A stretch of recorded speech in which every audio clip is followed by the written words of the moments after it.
Hey, there we go. I think.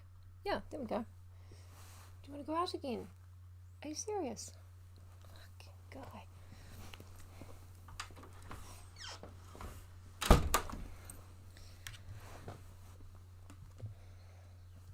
Alright, we're going to do a little bit of a get ready with me while I fuck around waiting.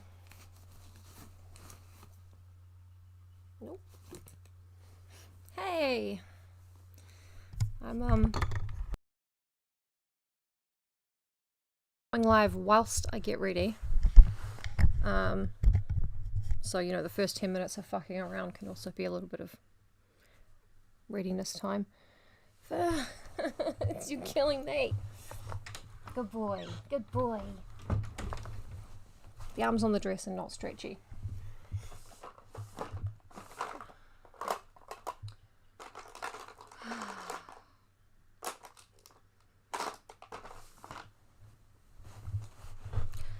Yeah, I've just gone outside and often that's followed by a visit.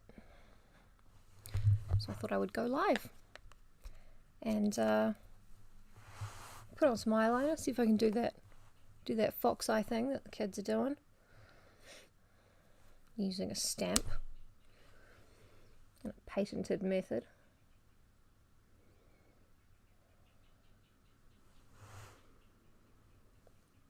Oh shit, yeah, we gotta summon Evelyn. Oh, I'm calling into the ether and also on a telephone, but not yet.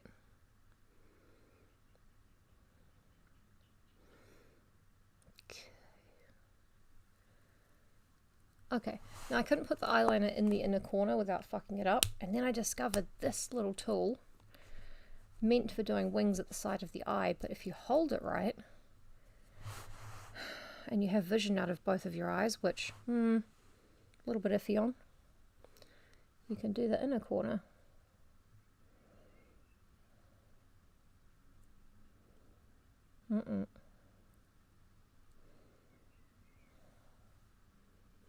That kind of worked.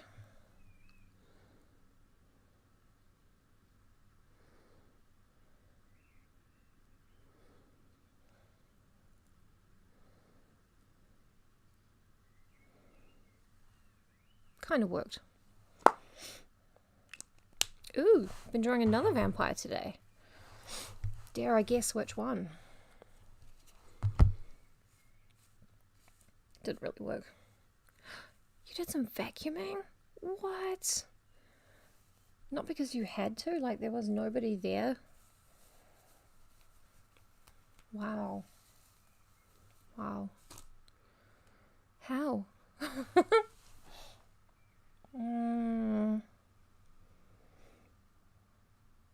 Let's put on a lip tint.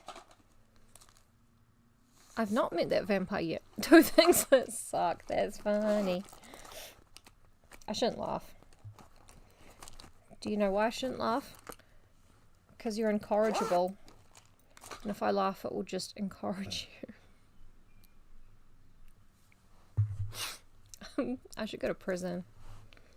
Just for that joke. Not even for all the other stuff.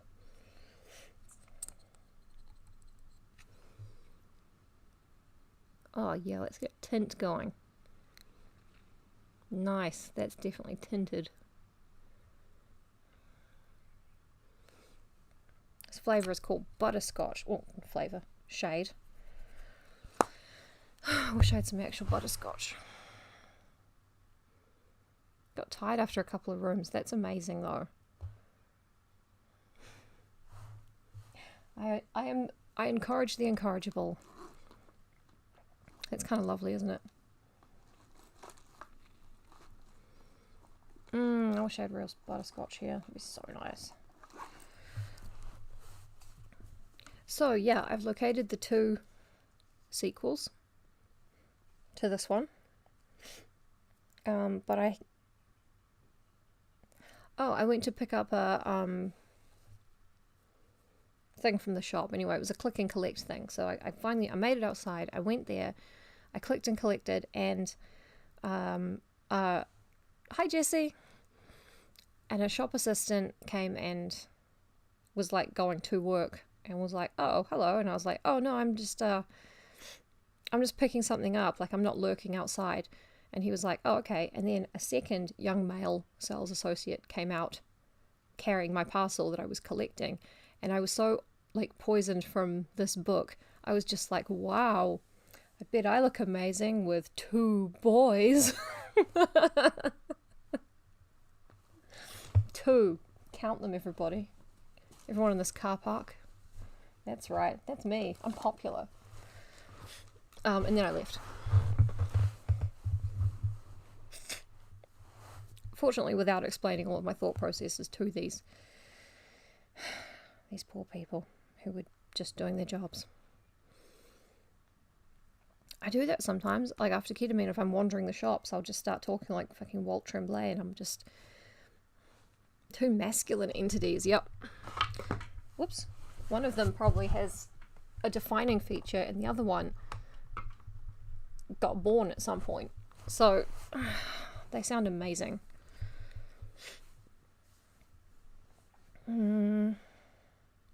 Right, okay. Yeah, recap. Althea is super into being popular. She loves it. She's so popular she got to go to the corner booth at Pizza Hut, where only the coolest people go, and even Becky isn't really welcome there. Even Becky, right? Because she's a sophomore, whatever that is. Fuck knows. So, nail polish. I'm just doing it because it's going to inconvenience me later. Self-sabotaging on a very minor scale. So she invites Becky to sit with them in the booth at Pizza Hut. And Becky's like, oh my god, thank you so much. And then when she leaves, the other girl's like, oh my god, Becky's still here. And Althea's like, oh, Becky, why don't you have a sleepover at my place? To boost her popularity, and she's all magnanimous about it and shit. So that's great. That was really fun. And she goes home and she's like, wait, I can't invite Becky here. There's a vampire in my house. Which she keeps forgetting.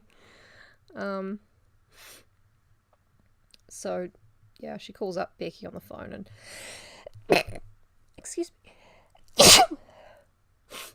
Excuse me. Good health to me. Gesundheit to me. No, Becky calls her on the phone and she's like, oh, sleepover. Like, did you mean it? Do we have a sleepover? And Althea's like, yeah, definitely, but can we, like, do it at your place? Because, you know how it is. And Becky's like, yeah, totally. She does not know how it is. She's like, oh, man, parents, right? And then we realize we've never met Althea's parents. Presumably she has some, but they're just not very interesting.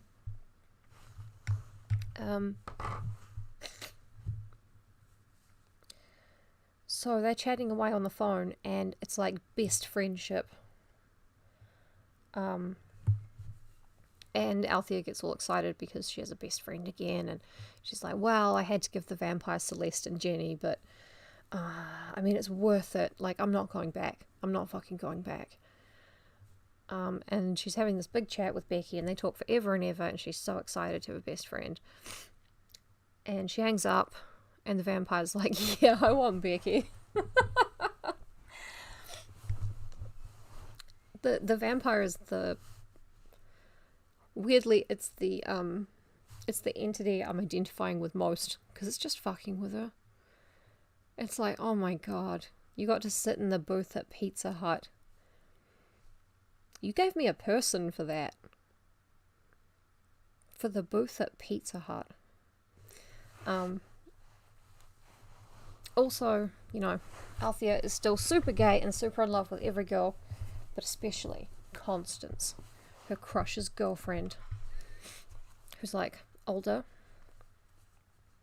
I mean, she's like 7th form or something, but she's super elegant and just, her face is like perfect and she just radiates wonderfulness. And Althea's just in love with the idea of Constance and Michael being together forever. That's definitely what she's in love with. So.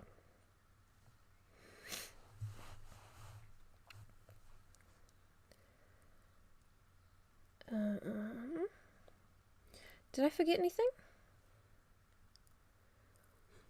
So beautiful it gives Althea shivers, that's right. Yeah. Jenny has not shown up to school at all. Like, you know, Celeste did and she was all fucked up. Jenny just didn't come to school. And Althea hasn't called or anything. She's just like, well,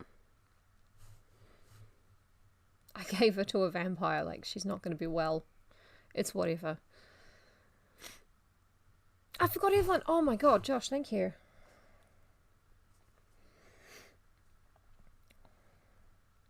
I'd forget my head if I hadn't done a deal with a vampire to make sure I always remembered my head. YouTube.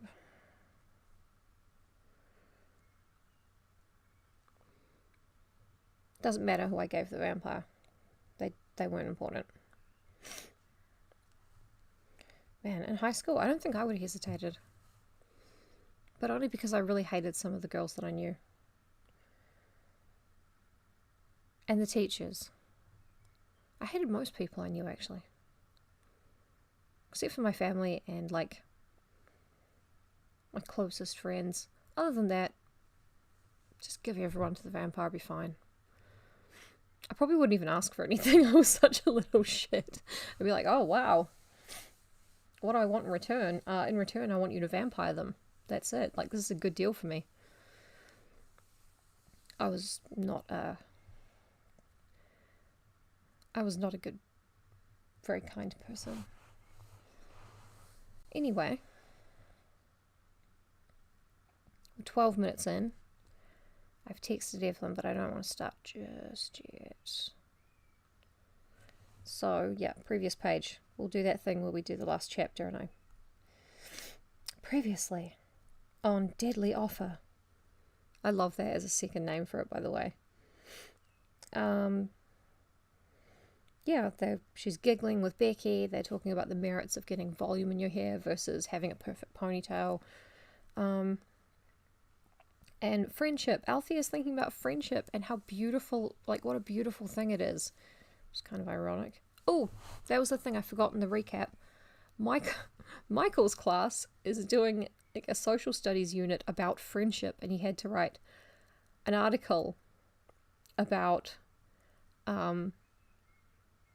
what friendship is. He had to write like an essay about what friendship is, what friends give us. And Althea was like, well, I mean, Celeste gave me popularity. Freshman is 9th year, okay. We call it year 9, but in my day it was called 3rd form. Sophomore, 10th year. 4th form? No way are these kids 14. Although that explains a lot. Junior for year 11 or 5th form. And senior, 12th year, 6th form. What happens to 7th form? Okay, I'm off by like a year, so I guess they are 5th form. I was 16 in 5th form. Yep, that lines up. I'm definitely going to forget it. All I know is that freshmen can't be held responsible even if they think they're wise, and they'll never compromise. That's all I know. And that's all I need to know, really. So we're ready to jump into chapter 16 at any point, really. They leave early? Damn.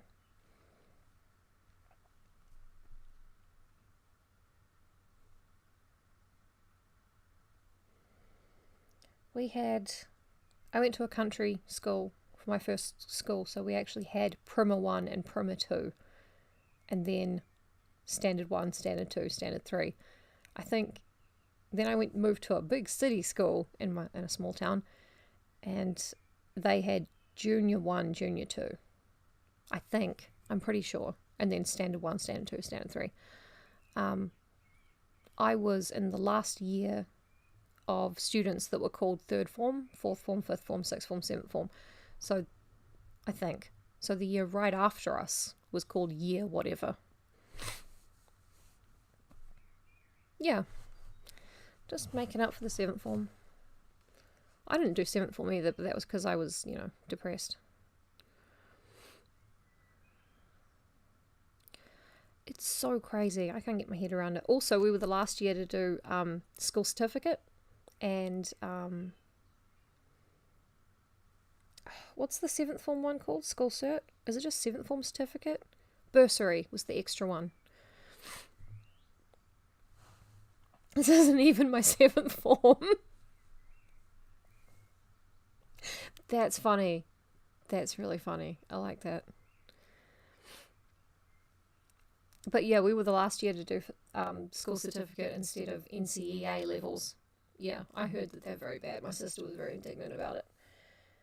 So when we finished our fifth form exams, all the teachers applauded us for being like the last year to do this thing. And I was just like, I want to kill myself because I was very deeply depressed at the time. But hey, everyone's applauding. Cool. That's something.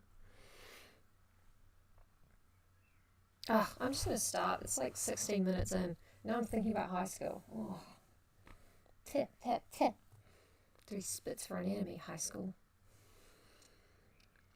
Anyway. Deadly offer. Where's my water? I don't have my water. Doesn't matter. Chapter 16. Becky's ranch house was on a hillier and rockier lot than Ryan's. The driveway was cut deeply into the earth, with high stone sides that dripped with a dank, climbing ivy. The ivy was dank, nice. Hemlocks planted many years ago had grown into monsters, shouldering their way toward the windows. Becky went in through the garage, which was dark and tumbling with boxes and shadows, leading Althea into a lower-level rec room. Dark brown carpet and dark panelled walls made a mockery out of the word recreation. Althea could not imagine bouncing, cheerful Becky inhabiting such a grim cellar of a room. She could well imagine the vampire inhabiting it, however. Teachers of law. Basically, that is the story. Yeah. Hi, Evelyn. Becky bounded up another set of stairs to the kitchen/living room level. Althea frowned. On the third step, she turned and looked back. A shadow clear as glass drifted behind her. Althea shut the rec room door firmly behind her. It was a thin door, a weak and shallow door, a door that would stop nothing.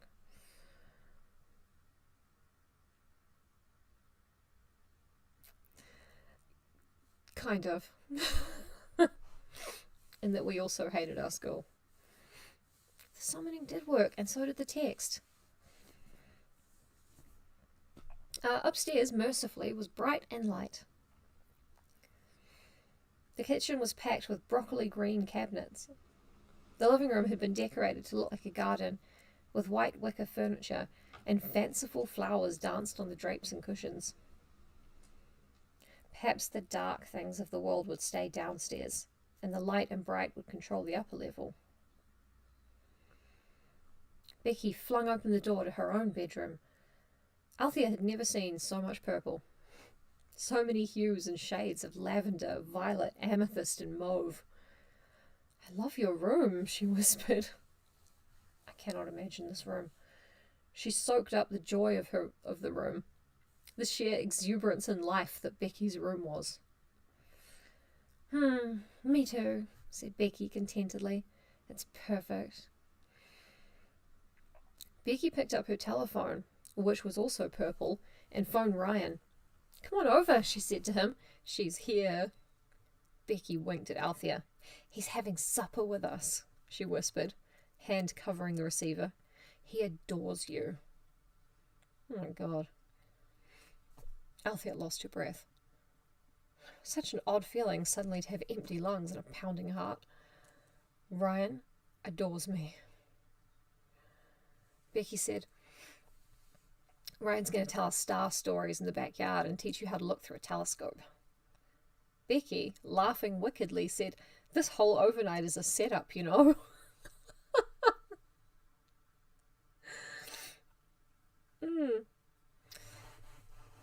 Yes, it is, Becky.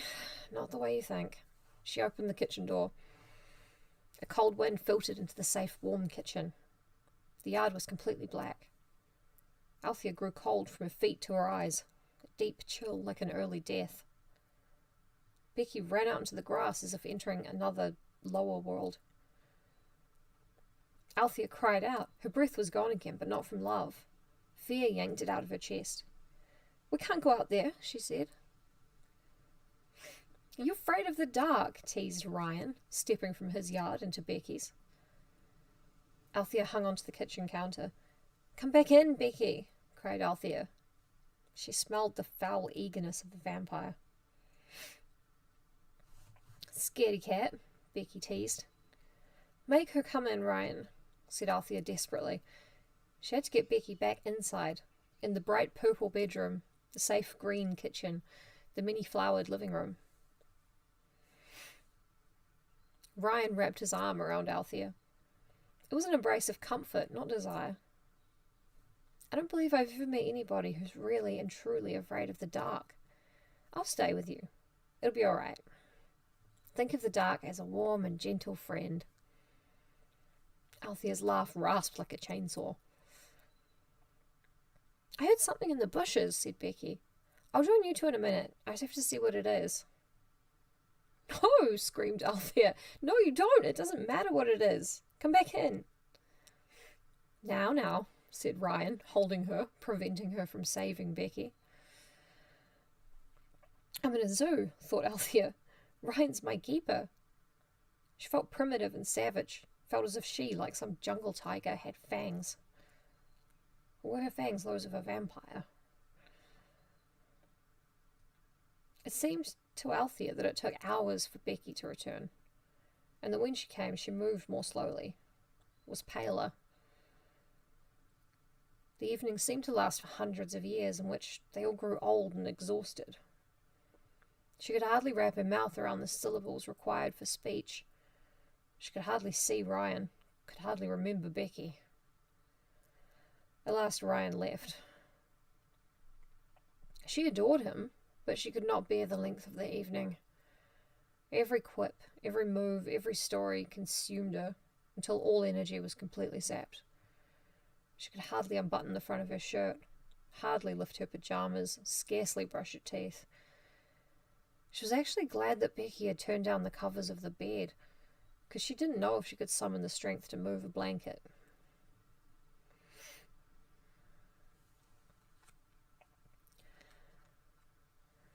Why indeed? Why wouldn't Althea come to Becky's aid at that point?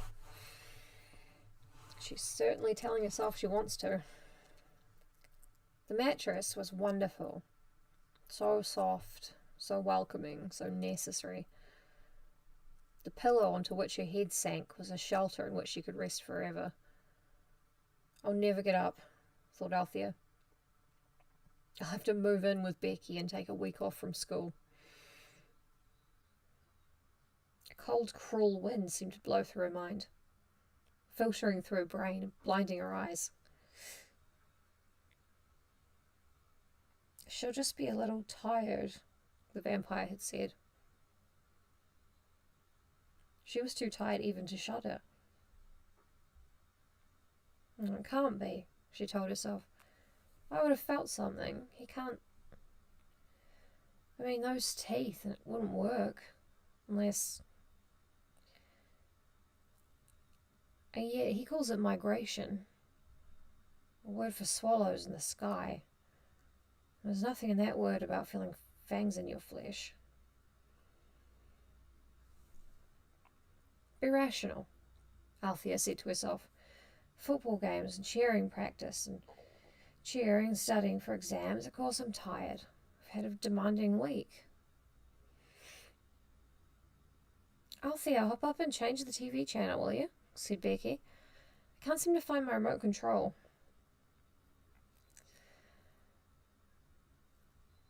Althea dragged herself into a sitting position and crawled to the end of the mattress. She could not quite reach the buttons on the TV. Like an ancient crone with arthritis, she tottered 2 steps, changed the channel till Becky was satisfied, leaned briefly on the shelves, and pushed herself off like a swimmer pushing off the pool wall for another lap. At last she was back in the bed, back down on the lovely, good pillow. Nothing was demanded of her body, only rest. Rest was all she wanted, all she'd ever want. If it's him, she thought, if he was here with me, I won't have enough energy to have friends.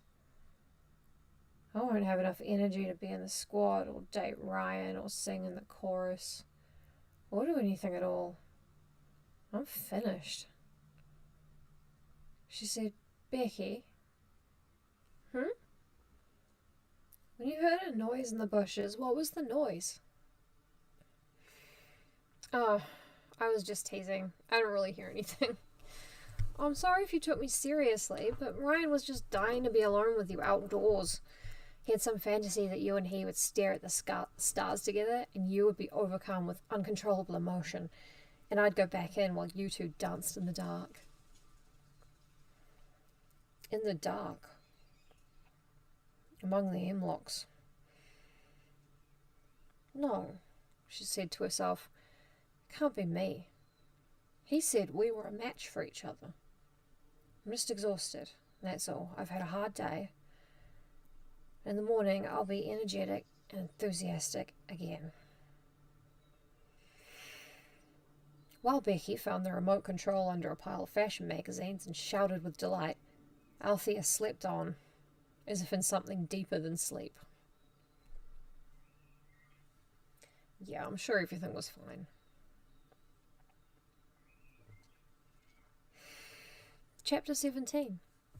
But when she awoke on Sunday morning, sun streamed in the bedroom window. It lay golden and warm on the dark violet of the bedspread and tickled the sweet lavender of the wallpaper.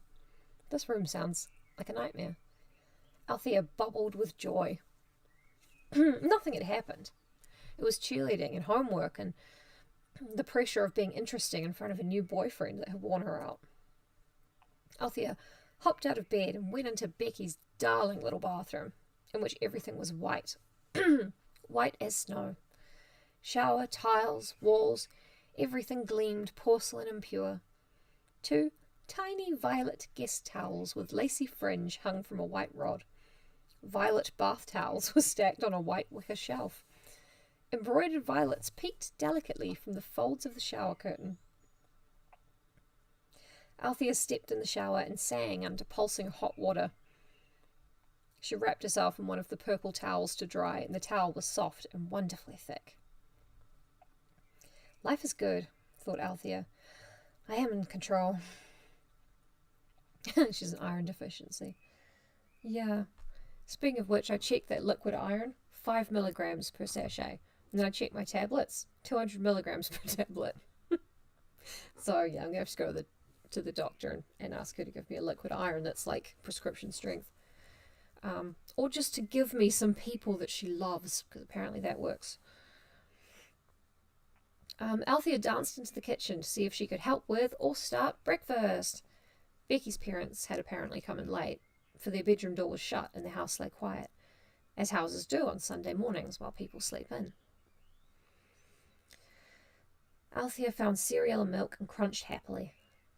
Out the kitchen window she could see the backyard, and in the sun it was such a pretty yard.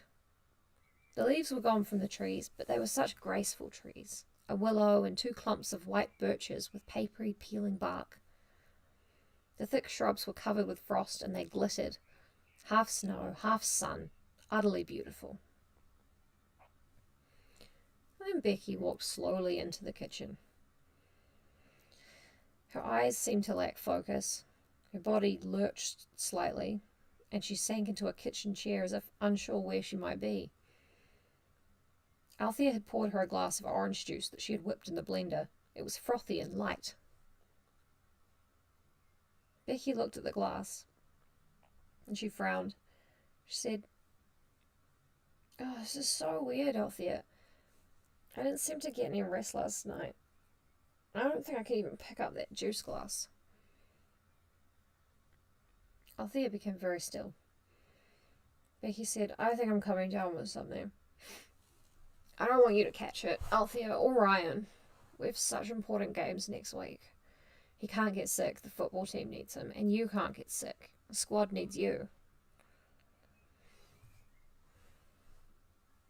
The vampire's here. Hello, my darling. The tiny black fuzzy vampire. Yes, that's you, Flora. Through uncooperative, frightened lips, Althea said, "The cheerleading squad needs you too, Becky. Getting sick is out of the question." Becky put her arms on the kitchen table and then rested her head on her arms. "I think it's in the question," she said, trying to laugh. I really think you better go on home, Althea. I think I need to go back to bed." "No!" Becky focused one eye on Althea and then closed it, exhausted by the effort. "I feel as if I could sleep for a month," she said. Althea grabbed Becky's shoulders and shook her. "Get up!" she cried. "You have to get up. You have to try. You have to stay on your feet." No idea what she thinks she's accomplishing here. "Huh?" said Becky, falling asleep. Becky's mother came into the kitchen. The first parent we've seen. "What's the matter?" she said. "I think Becky has the flu. She's like..." Becky's mother went right into action. Thermometer, aspirin, chicken soup, the works. "Oh, my poor baby," crooned Becky's mother. "You haven't been sick in years. This isn't like you. I think cheerleading's responsible. It takes such time and energy, and it's simply draining. I don't think it's healthy to work so hard day after day, week after week. I've said that all season, haven't I, darling?" Said Becky, leaning on her mother.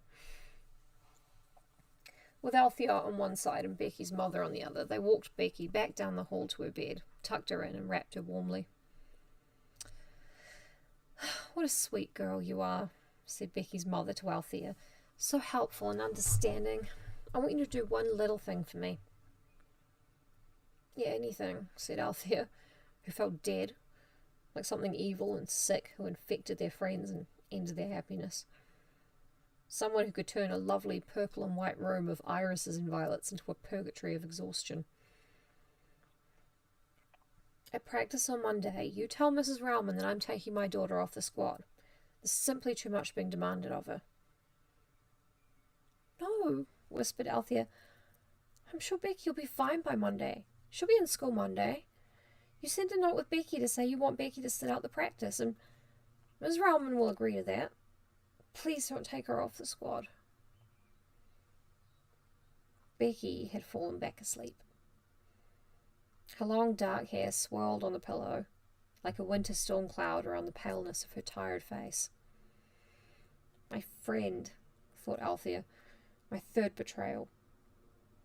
I've given away Celeste, given away Jenny, and now Becky. Becky!" Her friendship with Becky played in her heart like slides in a darkened classroom. The first welcome, the encouragement at tryouts, the little speech of friendship when she made the squad, the phone calls, the laughter, the hair volume jokes. I gave her to the vampire. How many more will I give? When will it be over? Will it ever be over? It's a burning betrayal. And possibly a secret as well. The middle book. Becky's mother kissed her daughter's cheek. "Well," she said, adjusting the blanket hem, "I'll wait till Monday and see, but cheerleading is not worth your health." Althea no longer knew what cheerleading was worth. She knew only one thing. She was going home. She was closing those shutters, closing them forever, and if it was the end of cheerleading, the end of friends like Becky and boys like Ryan, well, She didn't deserve them anyway. She felt tight and strong with resolve. Nothing the vampire could say or offer would make Althea change her mind this time. She drove over the hills and down the bottom of the valley. She parked sternly, with a solid pull on the brake, as if making very, very sure that she was going to stay and see this through. She shut the door of her car, not with a slam, but with certainty. She strode across her yard, marched up her stairs, and climbed upward.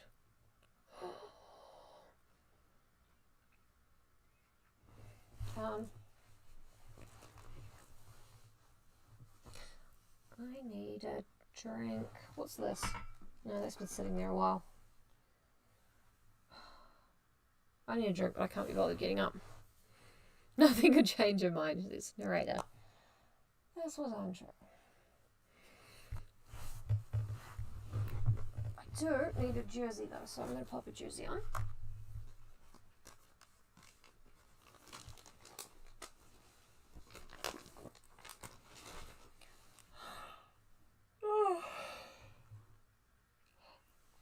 Just reading about how tired they were made me tired. Oh yeah, hydrate. When you say getting a drink, it's like, oh, I'll put that off. But when you say hydrating, it's like, yeah, I'll grab a glass of water. Hang on. Hello, my darling. Yeah, you've got Becky's one on.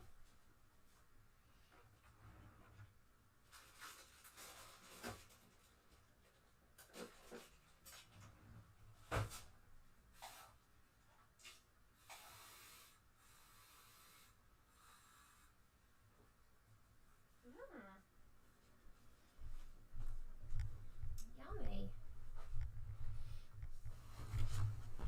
Whoops. Trying not to flash everybody.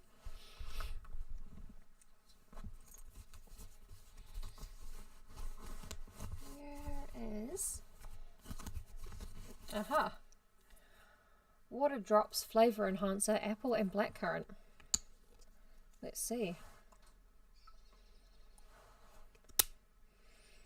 I love that. It feels like I'm putting poison in my own cup. I mean, not ideal, but it feels like poisoning, you know, in a movie. It feels exciting.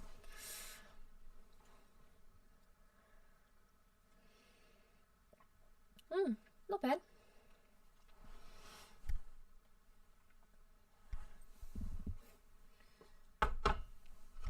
Just going to make sure the water glass is not on the same bench as the computer. Chapter 18. It's okay. It's I'm using way less than they say to, because I don't want to overflavor.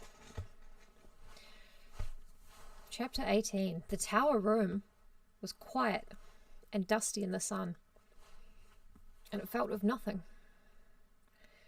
There was neither power nor evil here.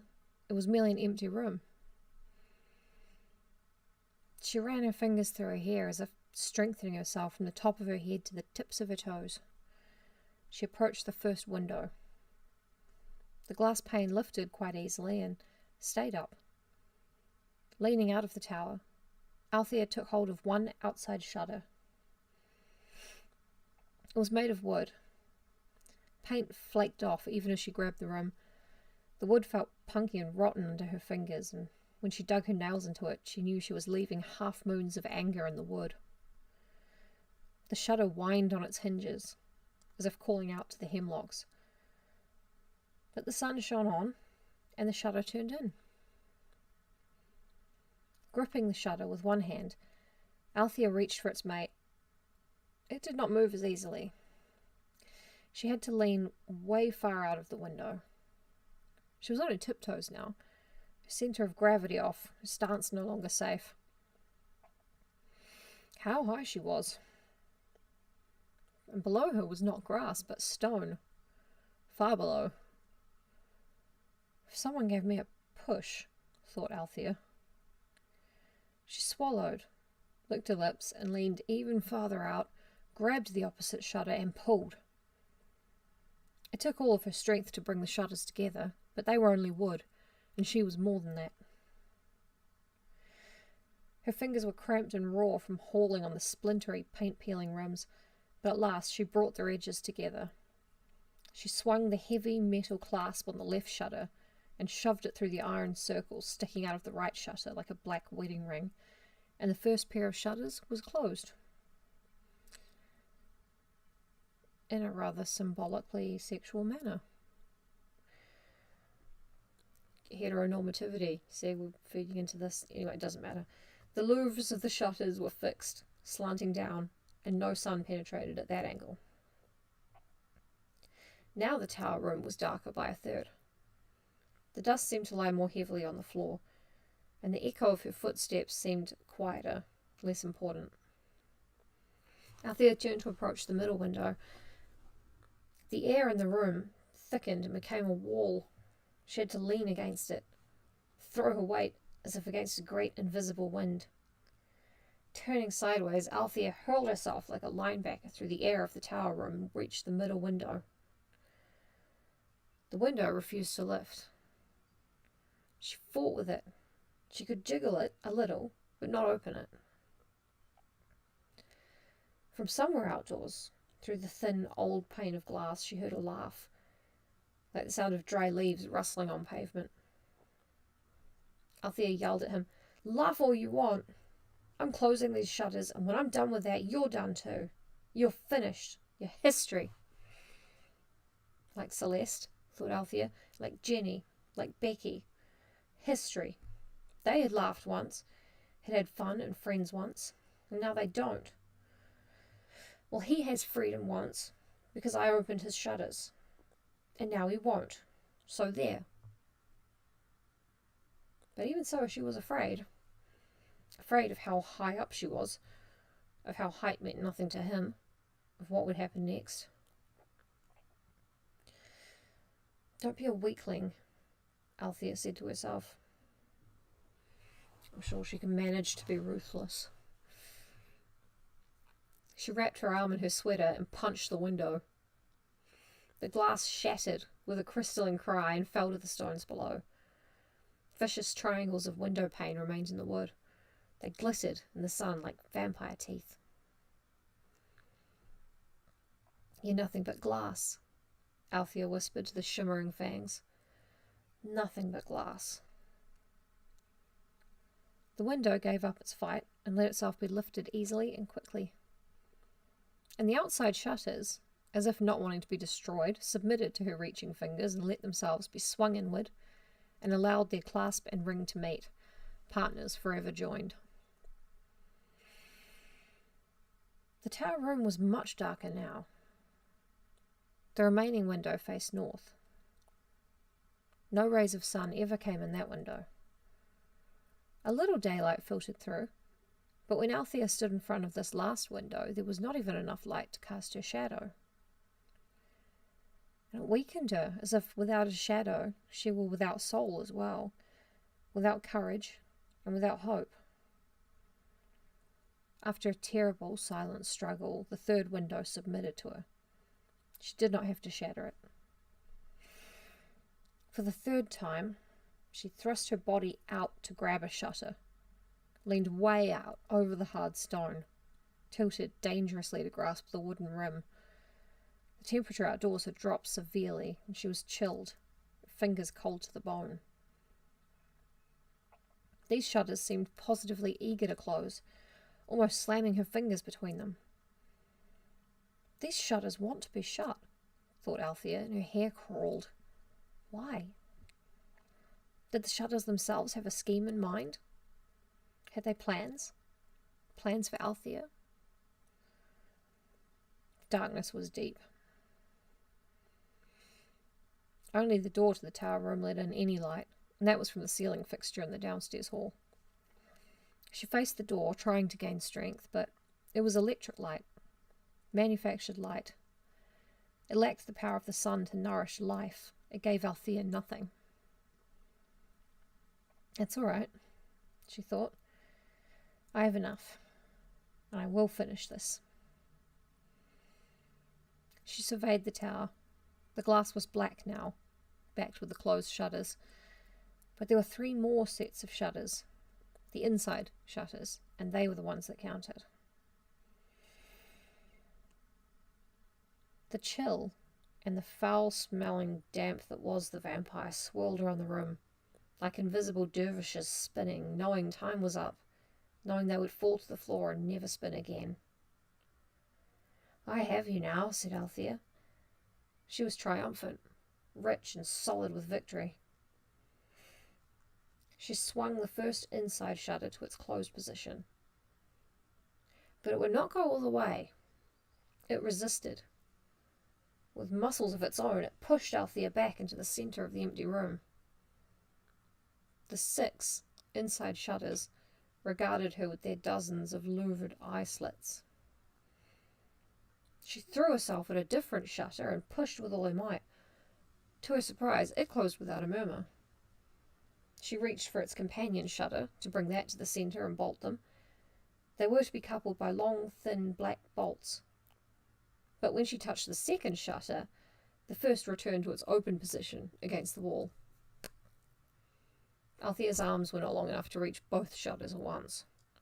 There was no way for her to slide the bolt that would hold her pair down. The slats of the shutters curved upward into cat-like smiles of contempt. "You can't close us," said the shutters to Althea.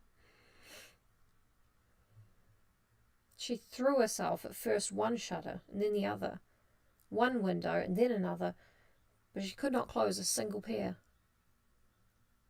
A laugh, like broken glass, spun out of the tower room, through the door, into the hall, and the tower room door, the door that led away from the attic and down the stairs, closed by itself. Closed tightly and forever. Her exit was gone. She had planned to shut the vampire in the tower room. It had never crossed her mind that he might shut her in the tower. Bum, bum, bum, end of chapter.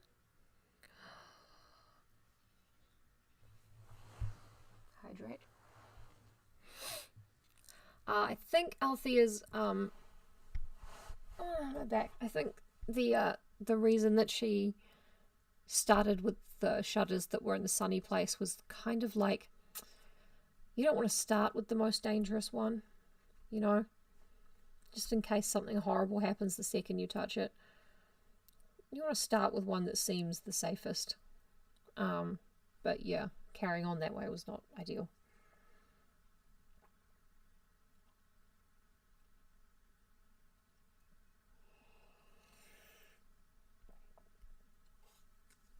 Hydrate.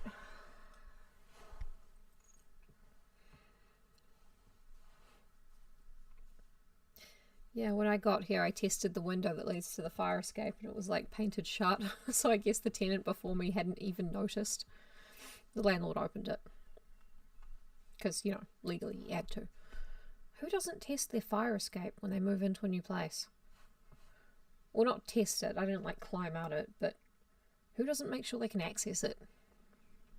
Doesn't matter. Chapter 19. Wait, what time is it? 4:17. Yeah, we got time. I'm hungry. Chapter 19. Althea stood very still. Nothing but stone, granite, and slate had ever been so still. There was no breath in Althea, no pulse.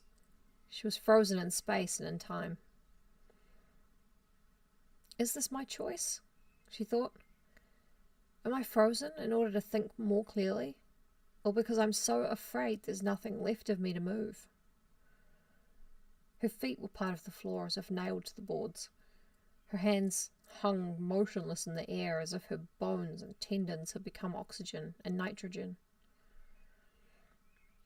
Or, she thought, has the vampire frozen me? Is this his choice? Is he about to take the next step? She felt the mold and the fungus of him closing in on her. What did it feel like? Would she know when it began and when it was over? She tried to remember the world.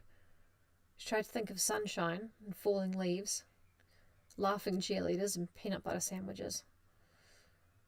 How tired Celeste and Jenny and Becky had become. How tired they stayed. Not just their bodies, but their souls, the exhausted, skeletal remains of the girls they had been. Not me, thought Althea. Please, not me. She knew now that Celeste and Jenny and Becky had felt fear, that they had smelled him and tasted him and been sick with nerves from him. She knew now that Celeste and Jenny and Becky had tried to fight back, had put up their hands as if 10 little human fingers could fend off a vampire. She knew now that their hearts had beat with terror and that their lungs had heaved with horror. I did that, thought Althea. When he said they'll just be a little tired, I let myself believe that. I guess you always want to believe that violence will really be gentle. You aren't really doing anything wrong. That we'll all come out happily in the end. And there's nothing to fret about, especially if you are the winner. I am the winner, she thought, hysterical with self-loathing.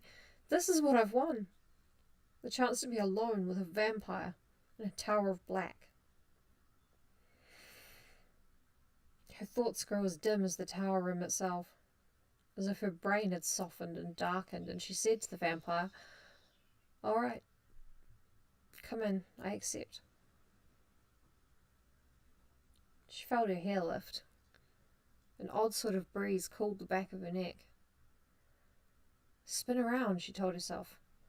Raise your fists, strike out and beat the attempt. But something had happened when she closed the shutters.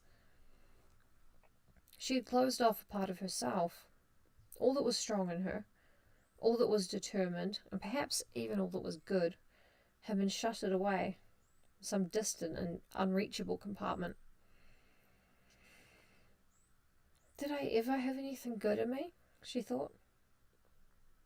Will I ever have it again? Or has the goodness of me died inside?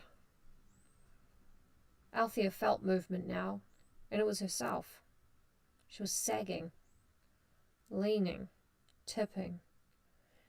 I feel awfully tired, she thought. She yearned to sit. It seemed very important to sit down. Perhaps to lie down. I need rest, she thought. What time is it? Is it night time? Is it bedtime? Is it tomorrow? Who even cares? In the tower room, there was no time. There was only dark. She felt the foil of his fingertips on her skin. I'm letting it happen, Althea thought. I'm giving in. It seems I have made a choice, and I've chosen to surrender. She tried to see what was happening, but there was nothing to see. Nothing but dark. Darker. Darkest. ... End of chapter. I kind of want to leave it there.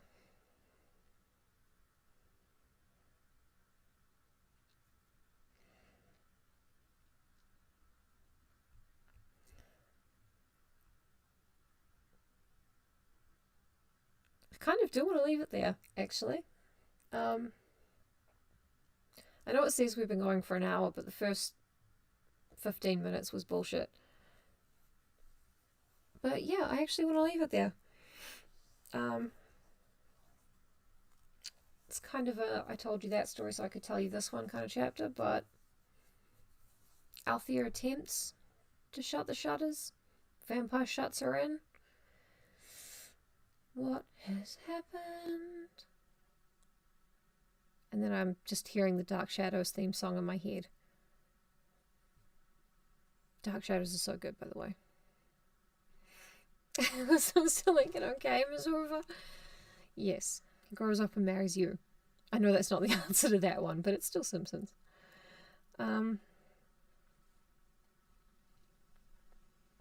yeah, I am going to call it there because I'm really hungry. And, but these descriptions, really good portrayal of sudden clinical depression. Yeah. It's a good spot for it, yeah. And I'm just like super hungry. I don't know what I'm going to eat, but it's going to be a lot, whatever it is. So thank you for joining me and telling me to hydrate and reminding me to text Evelyn. And Charles and I will see you tomorrow. I have to get something to eat for my family phone call tonight. Isn't that right? He can't eat nothing. Consume, yes. I might get takeaways. I just might. Alright. Thanks, everybody. Don't go in the tower room. Don't open the shutters. Thank you, Josh. And good night. I mean, good afternoon. Fuck it. I don't care. This is free. Why do you care?